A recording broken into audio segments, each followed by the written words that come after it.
صبر یصبر باب دارا باس ہے، واو الجماع فاعل، امر کا صیغہ فعل امر، اسبرو تم سب صبر کرو۔ غور کریں، کیا انس بن مالک رضی اللہ تعالیٰ عنہ نے کہا کہ دھرنا دے دو؟ کیا انس بن مالک رضی اللہ تعالیٰ عنہ نے کیا کہا؟ جلوس نکالو؟ کیا انس بن مالک رضی اللہ تعالیٰ عنہ نے کیا کہا کہ اس کو گالم گلوچ کرو؟ کیا کہا کہ اس کے خاندان کو برا بلا کہو؟ نہیں۔ دھرنا دو؟ نہیں۔ جلوس نکالو؟ نہیں۔ قتال کرو؟ نہیں۔ راستے بند کر دو؟ نہیں۔ کیا کرنا ہے پھر؟ کیا کرنا ہے؟ کیا انس بن مالک رضی اللہ تعالیٰ عنہ قرآن و حدیث نہیں جانتے تھے؟ اب کوئی آ کر مجھے یہ کامنٹ کرے کہ حسین رضی اللہ تعالی عنہ کا عمل بھی تو موجود ہے کہ انہوں نے یزید کے خلاف علم جہاد بلند کیا، اور آپ رضی اللہ تعالی عنہ سید الشہداء، سید شباب الجنہ رضی اللہ تعالی عنہ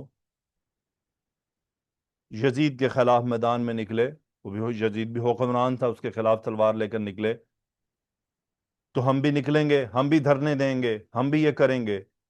تو میں ان سب سے سوال یہ کرنا چاہوں گا، کیا انس بن مالک رضی اللہ تعالی عنہ کو حسین رضی اللہ تعالیٰ عنہ کا واقعہ معلوم نہیں تھا؟ معلوم تھا۔ ایسا معلوم تھا کہ انس بن مالک رضی اللہ تعالی عنہ نے حسین رضی اللہ تعالی عنہ کے شہید ہوئے سر کا مشاہدہ بھی کیا۔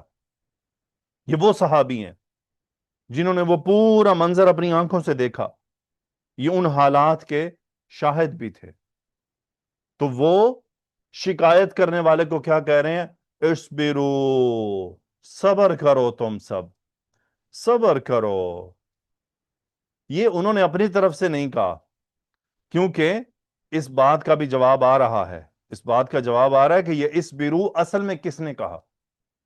کیا فرمایا صحابی نے؟ فَإِنَّهُ لَا يَأْتِي عَلَيْكُمْ زَمَانٌ إِلَّا الَّذِي بَعْدَهُ شَرٌ مِّنْهُ حَتَّى تَلْقَوْا رَبَّكُمْ۔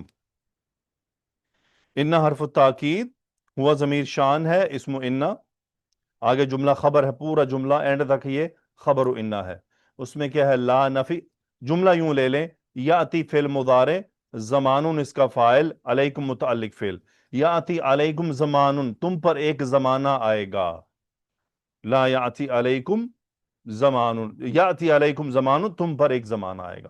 اب ہم لا نفی کو ملاتے ہیں، لا یاتی علیکم زمانن، تم پر کوئی زمانہ نہیں آئے گا، الا حصر کے لیے آ گیا، سوائے اس کے کہ الذی بعدہ شر منہ حتی تلقوا ربکم۔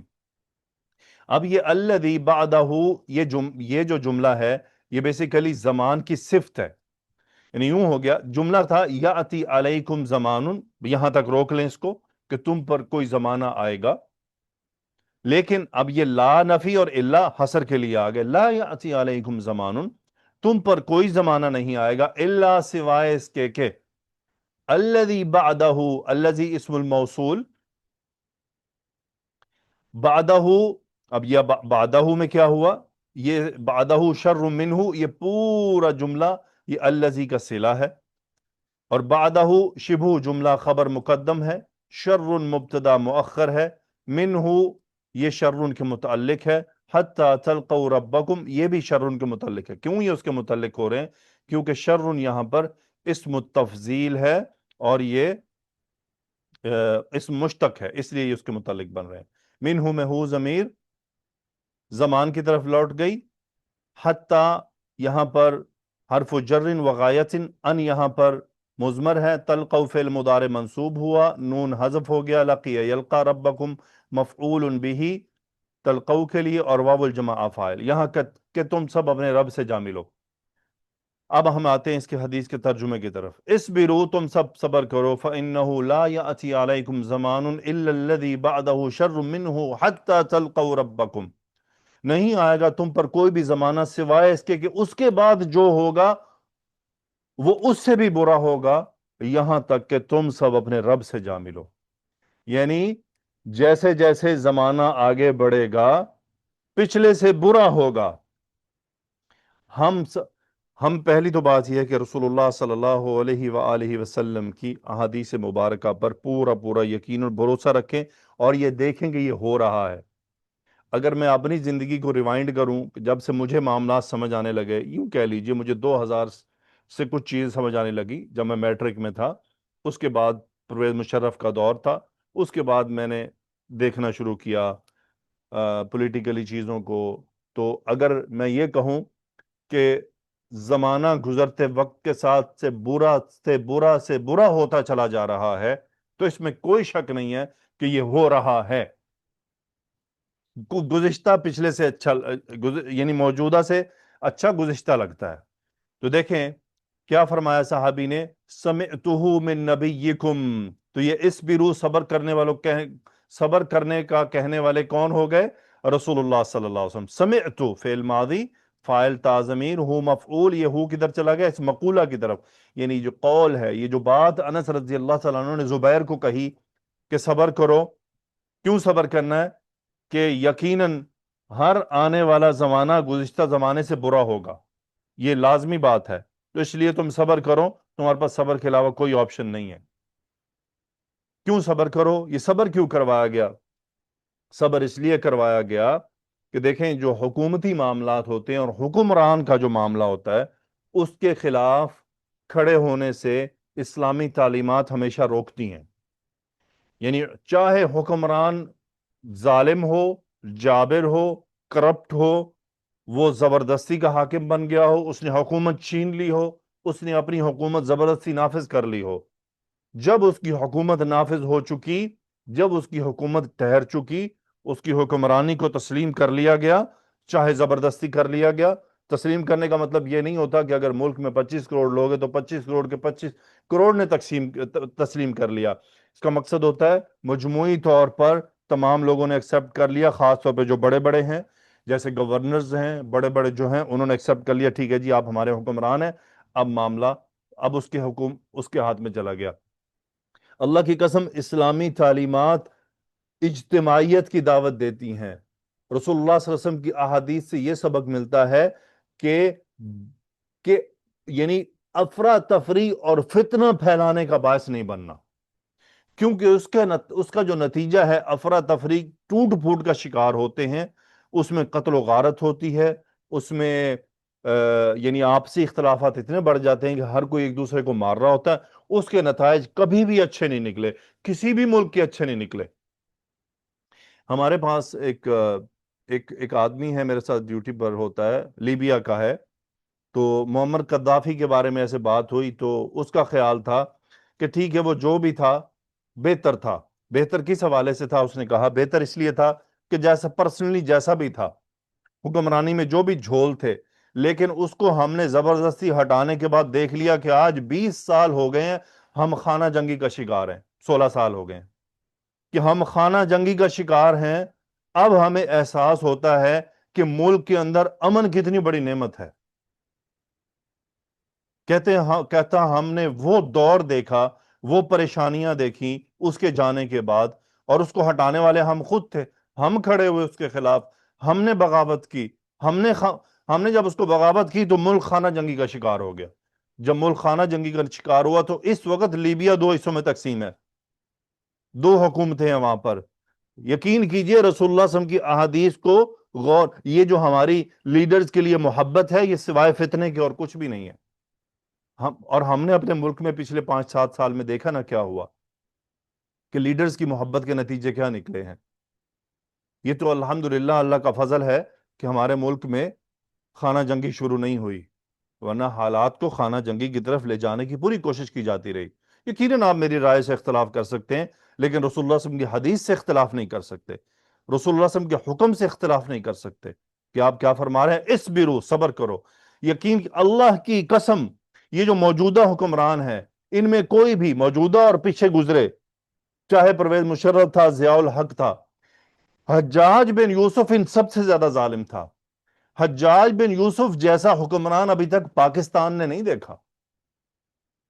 حجاج بن یوسف جیسا حکمران اس کے بعد اسلامی تاریخ میں بہت کم ملتا ہے، اور موجودہ یہ جو گزشتہ 50-60 سال ہیں ان میں تو کوئی بھی نہیں ہے۔ بشار الاسد کسی حد تک حجاج بن یوسف سے آگے نکل جاتا ہے، ادروائز اس کے بعد کوئی بھی نہیں ہے۔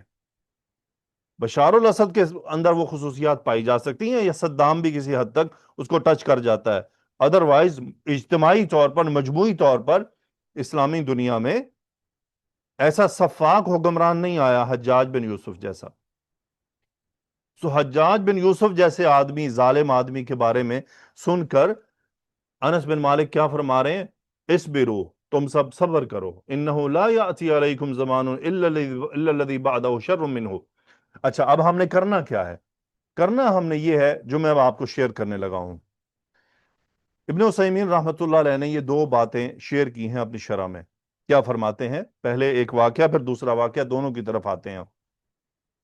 فرماتے ہیں کہ وَيُذْكَرُ أَنَّ بَعْضَ خُلَفَاءِ بَنِي أُمَيَّةَ وَأَظُنُّهُ عَبْدَ الْمَلِكِ ابن مروان۔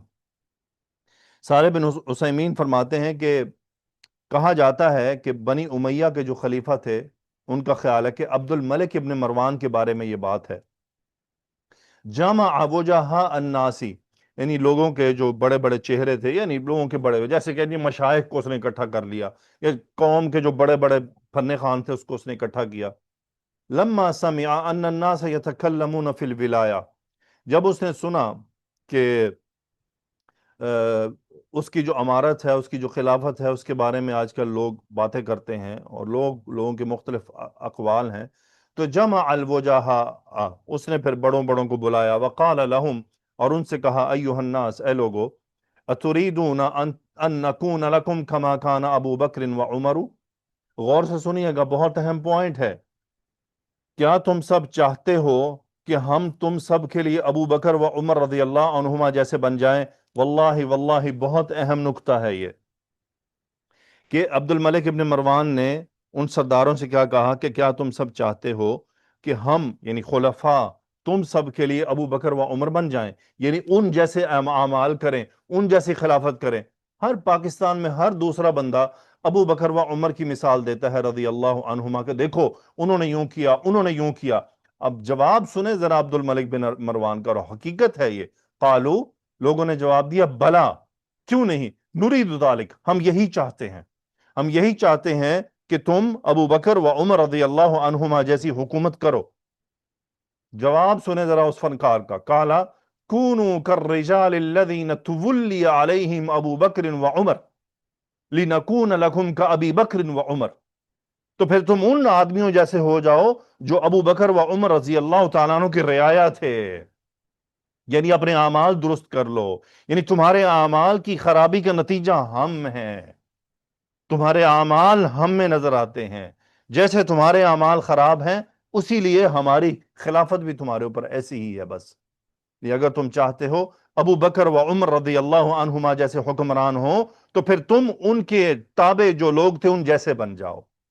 تو آج ہم ابو بکر و عمر رضی اللہ تعالی عنہ کے تابع جو لوگ تھے، ان کی رعایا میں جو لوگ تھے، ان جیسے بننے کو تو تیار نہیں ہیں، لیکن ہمیں حکمران ابو بکر و عمر جیسے چاہیے۔ اب ایک اور واقعہ، جاء رجل من الخوارج الى علی بن ابی طالب رضی اللہ عنہ، ایک آدمی خوارج میں سے علی بن ابی طالب رضی اللہ تعالیٰ عنہ کے پاس آیا، فقال، اور کہا، ما بال الناس انتقضوا علیک ولم ينتقضوا علی ابی بکر و عمر، یعنی یہ لوگوں کو کیا ہو گیا ہے کہ یہ آپ کے خلاف تو بغاوت پر اتر آتے ہیں، لیکن انہوں نے ابو بکر و عمر رضی اللہ عنہما کے خلاف بغاوت نہیں کی، یعنی ان کا ساتھ جو انہوں نے بیعت کا معاہدہ کیا وہ نہیں توڑا، آپ کے ساتھ ایسا کیوں ہو رہا ہے؟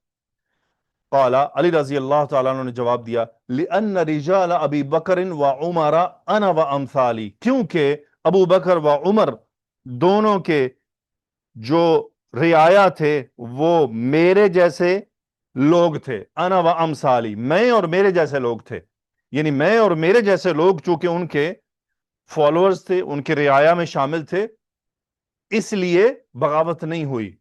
وَرِجَالِي وَأَنْتَ وَأَمْثَالُكَ، اور میرے رعایا کون ہے؟ تو اور تیرے جیسے لوگ، یعنی تو اور تیرے جیسے لوگ جو باغی صفت لوگ ہیں، جو گناہگار لوگ ہیں، چونکہ تم سب میری رعایا ہو اس لیے تم سب بغاوت پر اترتے ہو۔ اور ابو بکر و عمر کے خلاف بغاوت اس لیے نہیں ہوئی کہ ان کے جو رعایا تھے وہ میں اور میرے جیسے لوگ تھے۔ تو ابن عثیمین فائنلی کیا لکھتے ہیں؟ یعنی ان الناس اذا ظلموا سلطت علیہم الولات، یعنی جب لوگ خود ظالم ہو جاتے ہیں تو پھر ان پر حکمران مسلط کیے جاتے ہیں. آج پاکستان میں فارم 47 کہہ کر یہ منہ پر فارم 47 کے جو طبل بجاتے لوگ ہیں، یہ ذرا غور کریں ان کے اپنے اعمال کیا ہیں. آج کے حکمران ہمارے اعمال کا نتیجہ ہیں. اس ساری سٹوری، اس ساری کہانی، اس ساری بات کا نتیجہ یہ ہے کہ جب قوم خود اپنے اعمال کو بدلے گی تو اللہ حکمران بھی اچھے دے دے گا، ورنہ بد سے بدتر آئے گا، کیونکہ حالات بد سے بدتر ہو جا رہے ہیں.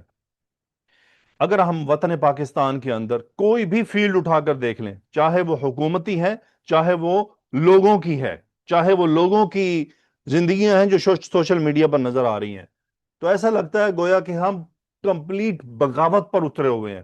جس فیلڈ میں جائیں وہاں بغاوت پر اترے ہوئے ہیں. تو اس کے نتائج پھر یہی ہیں. ظلم ہے تو ظلم میں بغاوت پر اترے ہوئے ہیں. بات کرو تو یہ میری ذاتی زندگی ہے، تو پھر اسی طرح حکمران بھی اپنی ذاتی زندگی سمجھ کر کرپشن دبا کر رہے ہیں. وہ بھی کہتے ہیں ہماری ذاتی زندگی ہے. جب پبلک میں آتے ہیں تو پھر کیا ہے؟ اللہ سبحانہ و تعالی ہمیں رسول اللہ صلی اللہ علیہ وسلم کی احادیث کو سمجھنے کی توفیق عطا فرمائے. رسول اللہ صلی اللہ علیہ وسلم کی تمام احادیث جو حکمرانی معاملات سے متعلق ہیں، اس کے اندر ایک ہی میسج ہے کہ اجتماعیت کو پکڑ کے رکھو. یعنی حکمرانوں کی برے ہونے کے باوجود بغاوت کھڑے کرنے سے منع کیا گیا ہے، لشکر کشی سے منع کیا گیا ہے. تو اب آپ اگر کہیں کہ حضرت حسین رضی اللہ تعالیٰ عنہ کا عمل کیا وہ غلط تھا؟ نہیں، حضرت حسین رضی اللہ تعالیٰ عنہ کا عمل درست تھا. لیکن ان کا عمل درست کہاں تھا، کس کے حوالے سے تھا؟ وہ ان کے اپنے حوالے سے تھا. وہ ان کا اجتہاد تھا، اور ان کا اجتہاد بالکل درست تھا. ان کے حوالے سے ان کی بات بالکل ٹھیک تھی. اب ہو سکتا ہے کہ آپ مجھے یہ کہیں کہ تو پھر ان کے اجتہاد کو ہم سب اپلائی کر سکتے ہیں؟ نہیں، ہم سب اپلائی نہیں کر سکتے ہیں. میں یہاں آپ کو چند باتیں کرنا چاہوں گا سوچنے کے لیے، ذرا سوچئے گا بیٹھ کر. حضرت حسین رضی اللہ تعالیٰ عنہ کے ماڈل کو حضرت عبداللہ بن عباس، حضرت عبداللہ بن عمر رضی اللہ عنہما، جو دو بہت بڑے صحابہ ہیں، علمی طور پر یہ حضرت حسین رضی اللہ عنہ سے اوپر ہیں، تو انہوں نے حضرت حسین رضی اللہ عنہ کے ماڈل کو فالو کیوں نہیں کیا؟ کیوں صحابہ کرام رضوان اللہ علیہ مجمعین حضرت حسین رضی اللہ تعالیٰ عنہ کی شہادت کا بدلہ لینے کے لیے یزید کے خلاف کھڑے نہیں ہوئے؟ کیوں نہیں کھڑے ہوئے تھے؟ کیا ان کو حسین رضی اللہ تعالیٰ عنہ سے محبت نہیں تھی؟ کیا وہ حسین رضی اللہ تعالیٰ عنہ سے خدا نخواستہ ان کے دل میں کوئی بات تھی؟ نہیں. جب حسین رضی اللہ تعالیٰ عنہ کوفہ تشریف لے جا رہے تھے تو ان کو راستے میں روکنے والے کون تھے؟ عبداللہ بن عمر تھے. عبداللہ بن عباس نے داڑھیوں کو ہاتھ لگا دی، داڑھی مبارک کو ہاتھ لگائی کہ مت جائیے، مت جائیے، نقصان ہوگا. تو کیا پھر ہم یوں سوچیں گے نعوذ باللہ کہ چلو حسین رضی اللہ عنہ سے یہ تمام صحابہ محبت کرتے تھے، تو کیا نعوذ باللہ وہ بزدل تھے؟ ایسا بھی نہیں تھا. رسول اللہ صلی اللہ علیہ وسلم کے صحابہ بزدل نہیں ہو سکتے. رسول اللہ صلی اللہ علیہ وسلم کے صحابہ نہ بزدل ہیں، نہ ان کو دین، ایسا نہیں تھا کہ ان کو دین کا علم نہیں تھا، نہ وہ باغی تھے، علم میں بھی وہ اپنے مقام پر فائز تھے. تو پھر انہوں نے یہ تمام اقدامات کیوں نہیں کیے؟ حجاج بن یوسف جیسے حکمران کو انہوں نے برداشت کر لیا، جس نے کعبہ پر پتھر مار ڈالے، منجنیقیں چلا دی، اس نے سنگباری کر دی. لیکن صحابہ حجاج بن یوسف کے خلاف کھڑے نہیں ہوئے. کیوں کھڑے نہیں ہوئے؟ اور نہ ہی انہوں نے ایسی مہم چلائی، نہ ہی انہوں نے دھرنے دلوائے لوگوں کے. کیوں؟ کیونکہ وہ دین جانتے تھے، کیونکہ وہ واقعی علم والے تھے. انہیں رسول اللہ صلی اللہ علیہ وسلم کی احادیث کا پورا علم تھا. انہیں معلوم تھا کہ لیمیٹیشنز کیا ہیں، اللہ کے نبی صلی اللہ علیہ وآلہ وسلم نے کیا کیا کیا منع کیا ہے. لیکن آج اگر ہم یہ باتیں ایک دوسرے کو سمجھانے لگتے ہیں تو کسی کو سمجھ نہیں آتی. رسول اللہ صلی اللہ علیہ وآلہ وسلم کی احادیث کو سمجھنے کے لیے رسول اللہ صلی اللہ علیہ وآلہ وسلم سے محبت بھی اس درجے کی ہونی چاہیے، تو ہی احادیث سمجھ آئیں گی. رسول اللہ صلی اللہ علیہ وسلم کی باتیں بھی محبت سے سمجھ آتی ہیں. بعض دیوانے احادیث کو اپنی عقلوں پر تولتے ہیں، اور رسول اللہ صلی اللہ علیہ وسلم کی محبت میں کمی ہو تو پھر حدیث سمجھ نہیں آ سکتی. حدیث کی گہرائی سمجھنے کے لیے قرآن بھی سامنے ہونا چاہیے، صحابہ کی سیرت بھی سامنے ہونا چاہیے، رسول اللہ صلی اللہ علیہ وسلم کی سیرت بھی سامنے ہونی چاہیے. تو اسلام شر پسندی کو پسند نہیں کرتا. اسلام، اسلامی تعلیمات، یہ روڈ بند کر دینا، یہ روڈ بلاک کر دینا، یہ دھرنے دینا، لوگوں کی راہیں بند کرنا، رکاوٹیں پیدا کرنا، لوگوں کا نقصان کرنا. اللہ کی قسم، پاکستان میں پچھلے 5 سال میں ہونے والے تمام دھرنے، تمام جلوسوں نے کس کا نقصان کیا؟ صرف عوام کا نقصان کیا، صرف عام آدمی کا نقصان ہوا. کسی حکمران کو اس سے رتی بھر فرق نہیں پڑا، کچھ فرق نہیں پڑا کسی کو. نقصان صرف اور صرف عام آدمی کا ہوا ہے یا ہمارا اپنا ہوا ہے. اموات ہوئی ہیں تو بھی عام آدمی کی ہوئی ہیں. کوئی سیاستدان مارا گیا ان دھرنوں میں آج تک؟ کوئی بھی نہیں مارا گیا. جو مارے گئے عام رگڑے گئے. جنہوں نے دھرنے کروائے وہ خود مزے کر رہے ہیں. جنہوں نے روڈ پر لوگوں کو نکلوایا وہ بھی آج بھی وہ ایوانوں میں بیٹھے ہیں. آج بھی ایوانوں میں بیٹھے ہیں، آج بھی پاکستان کے ایوان میں بیٹھے ہیں سوائے ایک کے، وہ خود جیل میں ہے. لیکن جیل میں بھی وہ مزے کر رہا ہے، اپنی اس کو ہائی پروفائل لائف ملی ہوئی ہے، وہ وہیں سے حکمران ہے. تو کس کا کیا بگڑا؟ مرا کون؟ نقصان کس کا ہوا؟ آج تک جتنے جلسے ہوئے ہیں، جتنے جلوس ہوئے ہیں، جتنے دھرنے ہوئے ہیں، جو یہ مارچز کیے گئے ہیں، اس میں کون سا ایک سیاستدان ہے جس کو نقصان پہنچا؟ کوئی ایک آدمی؟ کوئی بھی نہیں ہے. نقصان صرف عام عوام کا ہوا ہے. بس مری عام عوام ہے. دکانیں عام عوام کی ٹوٹیں، گاڑیاں عام عوام کی ٹوٹیں. اگر کسی حکمران کی مشینری کو نقصان پہنچایا تو وہ بھی اصل میں عوام کے پیسے کو نقصان پہنچا، اصل میں ہمیں ہی نقصان پہنچا. اللہ تعالی ہمیں رسول اللہ صلی اللہ علیہ وسلم کی احادیث کو بڑی گہرائی سے سمجھنے کی توفیق عطا فرمائے. یہ جتنے لوگ آ کر ساحل ادیم صاحب جیسے جو بار بار آ کر ان سے کوئی پوچھے نا، ان سے کوئی یہ آدمی پوچھے کہ رسول اللہ صلی اللہ علیہ وسلم کی احادیث کیا کہتی ہیں، یہ ہمیں حدیثیں تو سناتے ہیں نا کہ موٹیویشنل سپیکر بن کر. جب بھی کبھی انہوں نے اصلاح کی بات کی کہ as a nation, as a person ہمیں اپنی اصلاح کرنی ہے، کیونکہ ان کو پتا ہے یہ جو ایسے ہیں نا، یہ ساحل ادیم صاحب جیسے جو لوگ ہیں، خاص طور انہوں نے نبض پر ہاتھ رکھا ہوا ہے عوام کی.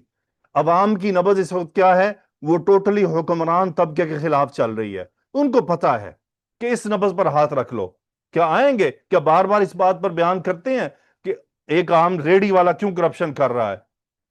یہ جو مرغیاں کھلائی جاتی ہیں، یہ جو گدھے کھلائے جاتے ہیں، جو گھوڑے کاٹ کر کے کھلائے جا رہے ہیں، یہ جو کتے کاٹ کاٹ کے کھلائے جا رہے ہیں، یہ کون ہے؟ یہ حکمرانوں نے کھلوائے ہیں کتے. گھوڑے کھلوانے والے حکمران ہیں. ریڑی والا 1 کلو کے سیب کا شاپر بدل دیتا ہے، کیا یہ حکمرانوں نے بدلوایا ہے؟ یہ ہمارے اپنے اعمال ہیں. ساحل ادیم صاحب اس پہ تو بات نہیں کرتے. یہ جو بے پردہ تماشا لگا ہوا ہے، جہاں جا کر وہ انٹرویو دیتے ہیں، سامنے 500 لڑکیاں بیٹھی ہوتی ہیں، وہ 500 میں سے جو 400 ہیں وہ بے پردہ ہیں. کیا ان کے پردے کی بات کرتے ہیں وہ؟ کیا وہ اس بات پر بات کرتے ہیں کہ جو موسیقی اور ڈانس کا طوفان برپا ہے پاکستان میں، جو بے حیائی کے انتہاؤں کو چھو رہا ہے، اسی بے حیائی سے الحاد جنم لیتا ہے، اسی بے حیائی سے اخلاقی برائیاں جنم لیتی ہیں؟ کیا اس پر وہ بات کرتے ہیں؟ نہیں، کیونکہ انہوں نے نبض پر ہاتھ رکھ لیا ہے کہ اس وقت چونکہ پچھلے 4 5 6 سال کی محنت کے نتیجے میں ایک نفرت کا ماحول برپا ہے، تو اس پر ہاتھ رکھو بس. تو کیا ساحل ادیم انس بن مالک رضی اللہ تعالیٰ عنہ سے زیادہ جانتا ہے؟ اگر کوئی یہ دعویٰ کرتا ہے میرے سامنے آ کر، تو یہ بتائے کہ ساحل ادیم زیادہ جانتا ہے یا انس بن مالک رضی اللہ تعالیٰ عنہ کو زیادہ علم تھا؟ صحابہ کے پاس زیادہ علم تھا کہ ساحل ادیم کے پاس زیادہ علم ہے؟ امام احمد بن حنبل، امام ابو حنیفہ، امام مالک، امام شافعی، 4 امام گزرے ہیں، اور بھی بہت سے ہیں، اور یہ سب بنو عباس کی خلافت کے درمیان میں رہے ہیں. اب کیا بنو عباس سارے کے سارے صحابہ تھے؟ ان سے بھی بڑے بڑے بلنڈر ہوئے ہیں، انہوں کے دور میں بھی ظلم ہوتے رہے ہیں. تو کیا ان ائمہ نے ان کے خلاف بغاوت کی کبھی؟ کیا ان ائمہ نے فتوے دیے کہ حکمران کے خلاف کھڑے ہو جایا جائے؟ نہیں، کبھی فتوے نہیں دیے، حالانکہ ظلم تھا، سب کچھ تھا. تو یہ سوچنے سمجھنے کی بات ہے. اصل میں معاملہ ہمارا یہ ہے کہ ہم سوچتے سمجھتے نہیں ہیں، ہم ان جذباتی لوگوں کے پیچھے چلتے ہیں. ہم یہ نہیں دیکھتے کہ دین ہمارا ہمیں ہماری تربیت کر رہا ہے، ہمیں کیا میسج دیا جا رہا ہے احادیث کے ذریعے. اللہ سبحانہ و تعالیٰ مجھے، آپ کو، ہم سب کو عمل کرنے کی توفیق عطا فرمائے. یقیناً آپ میری باتوں سے اختلاف کر سکتے ہیں، یہ آپ کا پورا پورا حق ہے، اور اگر آپ مجھے یہ آ کر ٹونٹ کریں کہ جی آپ کا ٹاپک نہیں ہے، یہ حدیث میرا ٹاپک تھا، جو آج میں نے ساری باتیں کی ہیں وہ اس حدیث سے ریلیٹڈ تھی، ساری کی ساری اس سے ریلیٹڈ تھی۔ اگر آپ پی ٹی آئی کے فالوور ہیں، آپ نون لیگ کے فالوور ہیں، پی پی کے فالوور ہیں، جو بھی ہیں، آپ کو میری باتوں سے 100% اختلاف ہو سکتا ہے، تو ہو ٹھیک ہے، میری رائے ہے، آپ کی بھی رائے ہے، میری بھی رائے ہے۔ جزاکم اللہ خیرہ، السلام علیکم ورحمۃ اللہ وبرکاتہ۔